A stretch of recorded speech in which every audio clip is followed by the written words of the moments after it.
মদনদা, মানুষকে একটু হেল্প করতে শেখো, একটু উদার হও, বুঝলে তো? শুনতেছি আমাদের পুরুষদের মতন উদার তোরা 7 জন্মেও হতে লাগবে, বুঝলি? 90% মহিলারা তার স্বামীর বান্ধবীকে ঘৃণা করে, কিন্তু 99% পুরুষেরা তার স্ত্রীর বান্ধবীকে পছন্দ করে। এটাই হচ্ছে পুরুষের উদারতা। সে তো হবেই, মেয়ে দেখলে তোমাদের তো জিভ দিয়ে লাল টপকাই, আর এদিকে পকেট তো গড়ের মাঠ। পকেট গড়ের মাঠ তো হবেই। এই তোদের মতো মেয়েরা 60 টাকা লিটার দুধ দেখিয়ে 200 টাকা কেজির ঘি বার করে নিছিস, তাহলে পকেট গড়ের মাঠ হবে নাই তো কি হবে? এই তোরা ক্লাসের মধ্যে ঝগড়াঝাঁটি বন্ধ কর। স্যারের যদি কানে যায় না, তাহলে আমাদেরকে ধুতরা খাড়া দিয়ে পেন্দাবে। তার চেয়ে মদনা, তুই বরং একটা কবিতা শোনা। না না, আমি আর কবিতা টবিতা শোনাবো নাই। আমি ইনোসেন্ট মানুষ, তোদের কথাটাতে ভুলে কবিতাটা শোনাই, তারপর মাস্টারটোর কাছে মারটাও আমি খাই। দেখ মদনা, তুই নিশ্চিন্তে একটা কবিতা শোনা। আই দেখ, পেঁচির দিব্যি করে বলছি, আজ তোর নাম স্যারের কাছে বলবো না। এই খবরদার, আমার টুনটুনির দিব্যি খাস না, তাহলে আমার আবার বড্ড ব্যথা হয়। ঠিক আছে, তোরা যখন আমার কবিতার প্রতি এত আগ্রহ দেখাচ্ছিস, তখন একটা কবিতা করছি। এই পেঁচি মাই ডার্লিং, আমি এখন যে কবিতাটা বলবো সেটা তোর চোখ দুটাকে ডেডিকেট করছি। তাই তুই চোখ কান আরো যা যা আছে সবকিছু খুলে মন দিয়ে শোন। কি নামে ডেকে বলবো তোমাকে, মন্দ করেছে আমাকে ওই দুটি চোখে। কি নামে ডেকে বলবো তোমাকে, মন্দ করেছে আমাকে ওই দুটি চোখে। আমি যে মাতাল হাওয়ারি মতো হয়ে যেতে যেতে পায়ে পায়ে গেছি জড়িয়ে।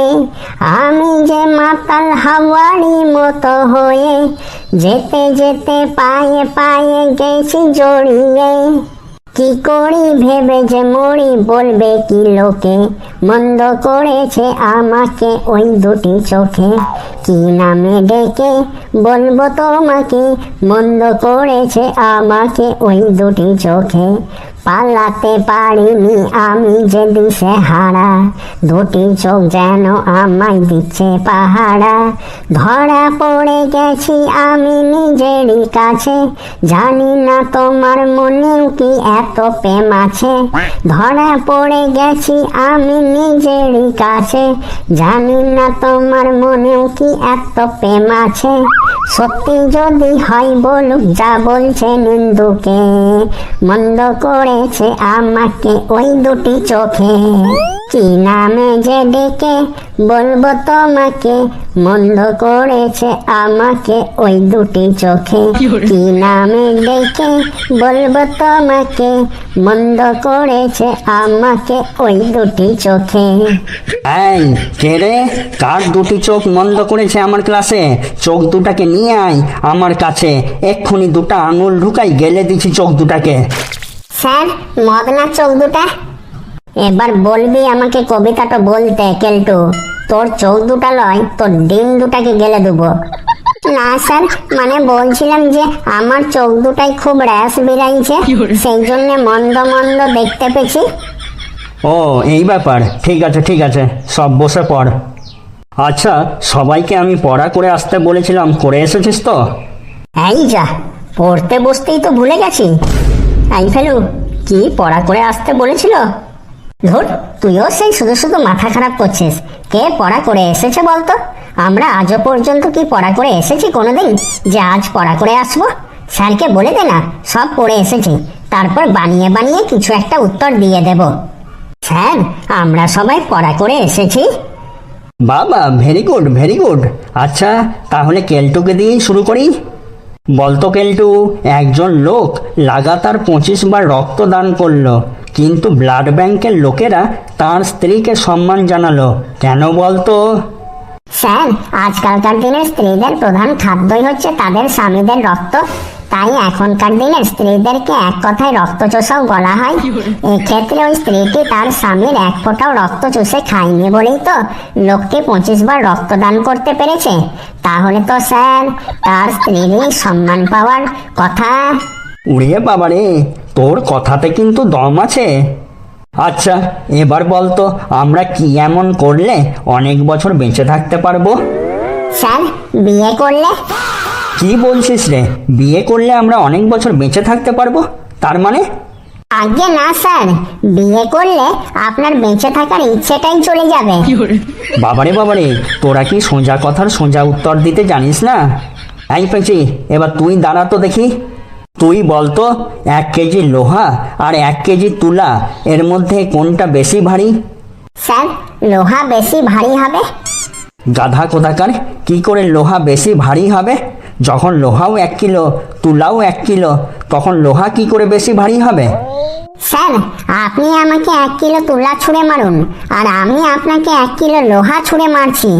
আপনি তাহলেই বুঝতে পেরে যাবেন কোনটা বেশি ভারী। ওরে বাপরে, কি সাংঘাতিক সব উত্তর! আচ্ছা বলতো, ডাকাত আর নেতার মধ্যে পার্থক্য কি? স্যার, একজনের আগে পুলিশ থাকে আর একজনের পিছনে পুলিশ থাকে। বাপরে বাপ, কি সাংঘাতিক সব উত্তর! এই, তুই তো একজন মহিলা, মহিলা হয়ে মহিলার একটি বিশেষ গুণ বলতো দেখি। স্যার, আমাদের মহিলাদের অনেক গুণ আছে, তার মধ্যে একটি সব থেকে বড় গুণ হচ্ছে মহিলারা তাদের স্বামীর পকেটমারি করে তাদের স্বামীকে ধার দেওয়ার যে বিশেষ গুণ, সেটাই আমাদের মতো এই ভারতীয় মহিলাদের ক্ষেত্রেই দেখতে পাবেন। এই তোরা পড়া করে এসেছিস? তোদের ক্লাসে এলে এবার থেকে আমাকে দেখছি 2টো করে প্রেসারের ট্যাবলেট খেয়ে আসতে হবে। এই পটাই, এবার তুই বলতো দেখি, ভালো কপাল একে ইংরেজিতে কি বলে? Sir, unmarried. বাপরে বাপ, কি সাংঘাতিক উত্তর! এই বলতো, এই পৃথিবীতে সব থেকে ভালো বন্ধু কে হতে পারে?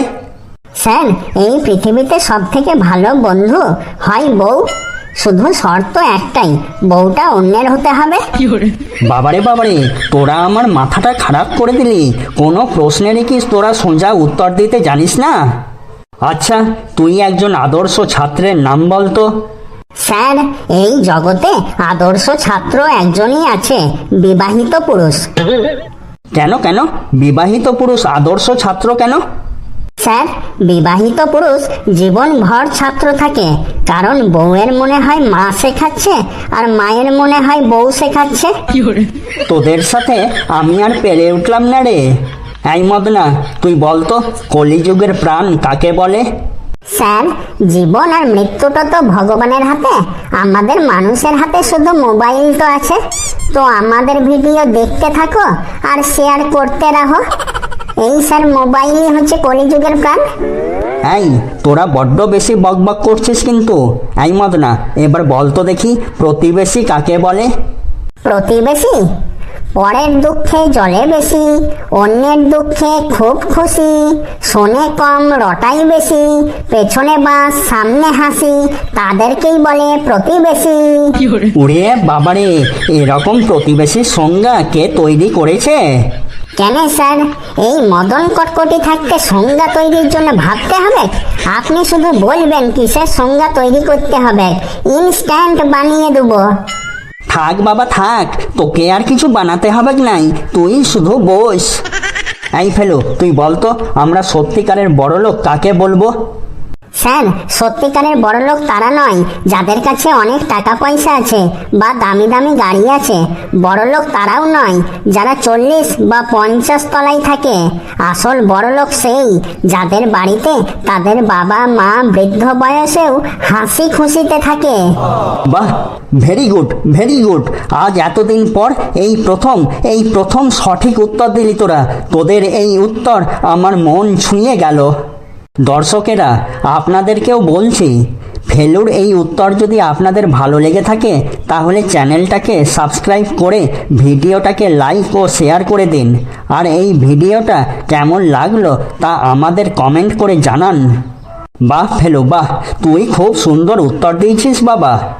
আচ্ছা, আজকের লাস্ট প্রশ্ন। ফেলু, এমনটা বলা হয় যে শাশুড়ি কখনো মা হতে পারে না, কেন এমনটা বলা হয় বলতো? স্যার, এটাই একদম ঠিক। শাশুড়ি কখনো মা হতে পারে না, কারণ কখনো শাশুড়ি যদি মা হয়ে যায় তাহলে স্বামী তো ভাই হয়ে যাবে। ওরে বাবারে, কি সাংঘাতিক উত্তর রে! একটা ঠিক উত্তর দিয়ে যখনই বাহবা পেলি, ব্যাস অমনি মাথা বিগড়ে গিয়ে ভুল ভাল উত্তর দিতে শুরু করলি। আজকের মতন ক্লাস এখানেই শেষ। তোরা সব বসে পড়, আমি আজকের মতো ঘর যাই।